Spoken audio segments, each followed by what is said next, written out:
สบายดีทุกคนสวัสดีครับพี่ฟังไทยและก็ฟังลาวด้วยครับสำหรับคลิปนี้เนาะบ่าวเพชรกะสีมาเป็นกระบอกเสียงอีกกระบอกหนึ่งเนาะเพื่อว่าขอความเป็นธรรมให้เอื้อยเราแน่เนาะหรือว่าขอความช่วยเหลือให้เอื้อยเราแน่ผู้ที่ประสบภัยเนาะที่ผู้ที่สูญเสียผู้ที่เจ็บปวดที่สุดก็คือแม่เนาะ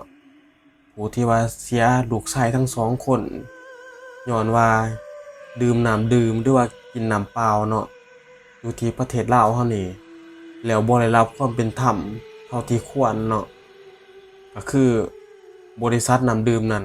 ก็ยังบ่ทันมาช่วยเหลือเราหรือว่ามาเยียวยาสิ่งที่ลูกชายของเราได้ดื่มไปนั่นก็คือน้ำเปล่าจากบริษัทนี้เนาะสิ่งที่เราได้รับจากบริษัทนั้นก็คือเป็นเงินลาวจากคนที่เจ้าของบริษัทเนาะ300,000 กีบพี่น้องแล้วจากญาติพี่น้องของบริษัทน้ำดื่มนั้นมาช่วยอีก2 ล้านกีบเนาะเป็นเงินจำนวนที่ว่าน้อยเนาะสำหรับบ่าวเพชรว่าเพราะว่าชีวิตคนทั้งสองคนเนาะมันมีค่าส่ำนี้บ่คือบ่ช่วยเราหรือว่าบ่เยียวยาของเราแน่หรือว่าจังไดเนาะคดีของเราตอนนี้ก็ยังเงียบหายอยู่ก็อยากให้ภาคส่วนที่เกี่ยวข้องนี่ไปตรวจสอบแหน่เนาะว่าเรื่องนี้มันต้นสายปลายเหตุมันเป็นแนวใดเนาะเล่าหันว่าลูกเรานั้นได้เสียชีวิตในวันที่3 เดือน 6 ปี 2026ก็คือเดือนที่ผ่านมาเมื่อกี้นี่ลูกชายของเราทั้งสองคนนี่สาเหตุที่เสียนี่ก็คือได้กินน้ำดื่มยี่ห้อนี้เนาะเป็นของบริษัทนี่แล้วช็อกอะไรยังก็คือไปเข้าโรงพยาบาลเขาก็บอกสาเหตุมาว่าเป็นย้อนกินน้ำดื่มจังซั่นจังซี่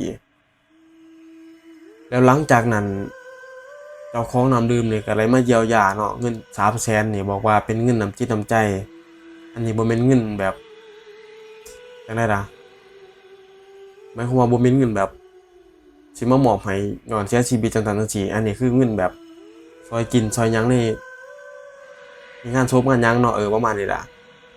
แล้วหลังจากนั้นฮอดวันที่21ฮอดวันที่11 เดือน 6ก็มีพี่น้องของเจ้าของน้ำดื่มนี่ล่ะมาหาครอบครัวของเอื้อยเราก็ได้ให้เงินเอื้อยเรานี่ไป2 ล้านกีบอันนี้บ่แม่นเงินที่ว่าเยียวยาคือกันแล้วว่าเงินแบบน้ำจิตน้ำใจซื่อๆเราก็คิดว่าครอบครัวของเรานี่น่าจะได้คำเยียวยาหรือว่าได้อิหยังจักอย่างเนาะผลตอบแทนหรือว่าการที่ลูกของเราสูญเสียไปแบบนี้ก็น่าจะตอบแทนอิหยังให้มันหลายกว่านี้หรือว่ามาเบิ่งจิตใจของเราแหน่บ่แม่นว่าปล่อยถิ้มปล่อยปละเราเลยคดีความก็บ่คืบหน้าเนาะอันนี้ก็น่าเห็นอกเห็นใจเอื้อยแล้วเนาะบ่เป็ดก็สิเอาคลิปมาแปลให้พี่น้องเบิ่งว่าเหตุการณ์มันเป็นจังไดเนาะสำหรับคลิปนี้ขอลาไปก่อนครับพี่น้องสบายดี ข้าพเจ้านางเลขอออกมาระบายความในใจ เมื่อเหตุการณ์จบลงแล้ว แต่ความอุกอ่างใจยังเจ็บแสบลืบบ่ได้ฉะนั้นมื้อนี้จึงขอออกมาเว้าซื้อสังคมออนไลน์ช่วยพิจารณาว่าถูกต้องแล้วหรือบ่กับเหตุการณ์ลูกชายทั้งสองของข้าพเจ้าเสียชีวิตวันที่3 เดือน 6 ปี 2026ย้อนการดื่มน้ำดื่มตอนนี้ค่อยก็ได้เมียนขาบอาบศพลูกแล้วไปทั้งสองแล้วแต่ว่ายังบ่มีภาคส่วนใดหรือเจ้าของบริษัทน้ำดื่มออกมารับผิดชอบอย่างเป็นทางการค่อยและอยากมาวอนสังคมสื่อมวลชนออนไลน์ทุกภาคส่วนผู้ใหญ่ใจบุญมาให้ความยุติธรรมกับครอบครัวเฮาแด่ค่อยได้รับเงินจากภาคส่วนเจ้าของน้ำดื่มมื้อที่ลูกค่อยเสียชีวิตมื้อวันที่3 เดือน 6 ปี 2026เราได้มากินมาทานน้ำลูกค่อย300,000อยู่ฮอดวันที่11ญาติพี่น้องของเราได้นำเงินมามอบอีก2 ล้านกีบ ลาวระบุกับข้อยว่าเพียงน้ำจิตน้ำใจช่วยเหลือค่าอาหารบ่แม่นค่าชดเชยชีวิตหรือค่าทำขวัญใดๆรวมเงินที่ได้รับจากเจ้าของน้ำดื่มส่งชีวิตเพียงแต่2,300,000 กีบข้าพเจ้าก็อุกอั้งใจหลายมื้อนี้ก็จิขอออกมาระบายเพื่อซื้อสังคมออนไลน์ช่วยค่อยพิจารณากับเหตุการณ์ที่ลูกครั้งสองของค่อยเสียชีวิตอยากให้ภาคส่วนซื้อสังคมออนไลน์ซื้อมวลชน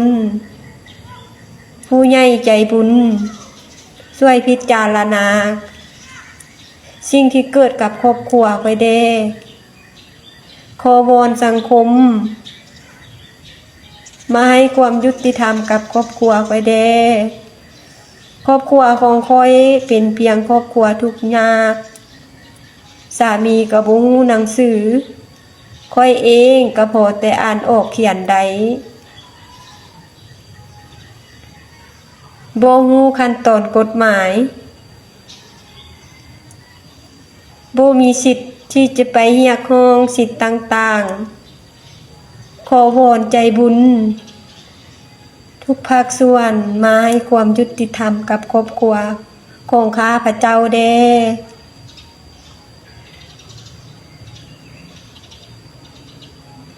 ถ้าบ่ได้เงินจากบริจาคค่อยคงบ่มีเงินจัดงานศพให้ลูกจนสำเร็จ